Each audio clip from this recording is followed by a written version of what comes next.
Bonjour, je m'appelle Philippe Bitton. Comme vous le savez, Microsoft est l'un des partenaires stratégiques de Gemalto.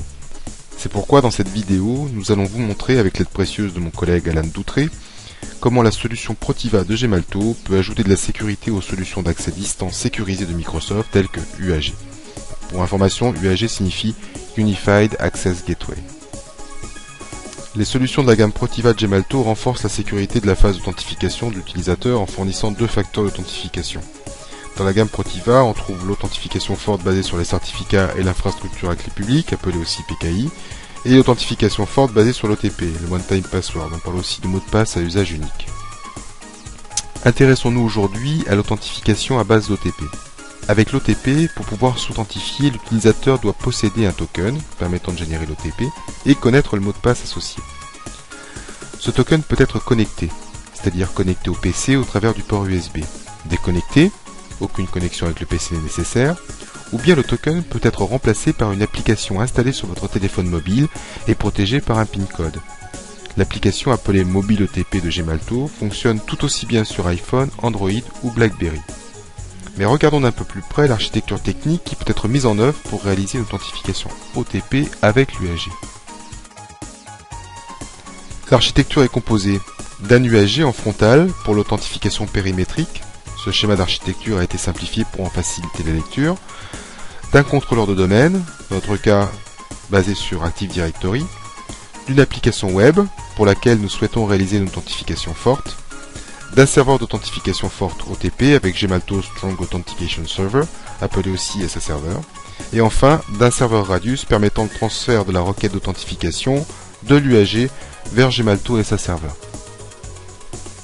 Le scénario d'authentification standard se déroule de la manière suivante. L'utilisateur nomade tente d'accéder à son application entreprise à partir de son browser, dans notre exemple Microsoft Outlook Web Access. L'UAG lui demande de remplir son nom d'utilisateur et de saisir son mot de passe. L'UAG vérifie le nom de l'utilisateur et l'OTP auprès de SA Server via le serveur Radius. L'UAG fait confiance à SA Server et obtient une autorisation d'accès à la ressource demandée auprès du contrôleur de domaine. Pour être plus précis, l'autorisation d'accès est basée sur l'obtention d'un ticket Kerberos. Cette autorisation d'accès est ensuite transmise à l'application entreprise à laquelle tente d'accéder l'utilisateur. Et l'utilisateur accède à, dans notre cas, Microsoft Outlook Web Access.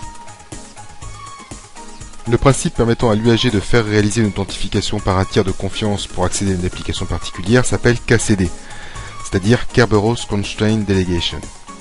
Le principe du KCD est d'établir une relation de confiance entre un service, l'UAG dans notre cas, et le contrôleur de domaine, et plus particulièrement le Kerberos Distribution Center. Avec KCD, le service, c'est-à-dire l'UAG, est autorisé à demander un ticket Kerberos à la place d'un utilisateur, et à utiliser ce ticket pour authentifier l'utilisateur auprès d'une application, Outlook Web Access dans notre cas. Dans ce qui suit, nous allons vous montrer par l'exemple l'expérience d'un utilisateur d'UAG avec la solution OTP de Gemalto. L'utilisateur accède à Microsoft Outlook Web Access. Il est alors redirigé vers le portail UAG qui lui demande de remplir son nom d'utilisateur et de saisir son OTP. L'utilisateur génère un OTP avec un token Gemalto. Dans notre cas, nous utilisons un token non connecté appelé EasyOTP v3. Pour information, l'OTP peut également être généré avec une application OTP fonctionnant sur votre téléphone préféré, iPhone, Android ou BlackBerry.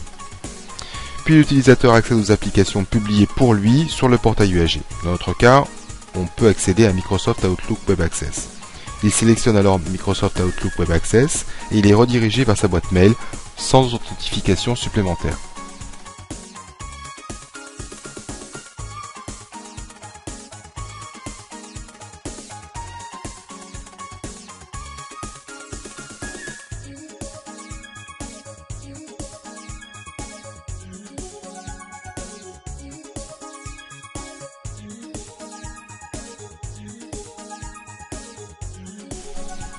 Dans ce qui suit, nous allons vous montrer les grandes étapes de la configuration d'UAG pour permettre d'effectuer une authentification par SA Server. Une fois connecté sur le serveur UAG, on lance le portail d'administration de l'UAG protégé par un mot de passe. On sélectionne le service correspondant à notre configuration appelée KCD dans notre exemple, puis on ouvre la fenêtre de configuration avancée. On choisit l'onglet Authentification et on ouvre l'onglet de configuration de notre serveur d'authentification OTP. permettre la mise en œuvre du KCD, on coche la case permettant d'utiliser un serveur différent pour gérer les autorisations et on sélectionne pour cela l'Active Directory.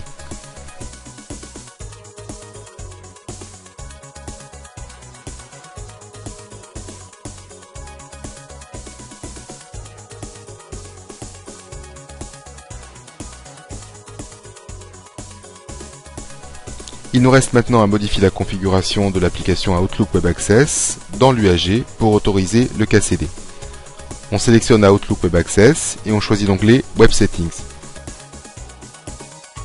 Là, on s'assure que la case permettant d'utiliser KCD est cochée et que l'identifiant du service correspondant à OWA est bien saisi. Et la configuration est terminée.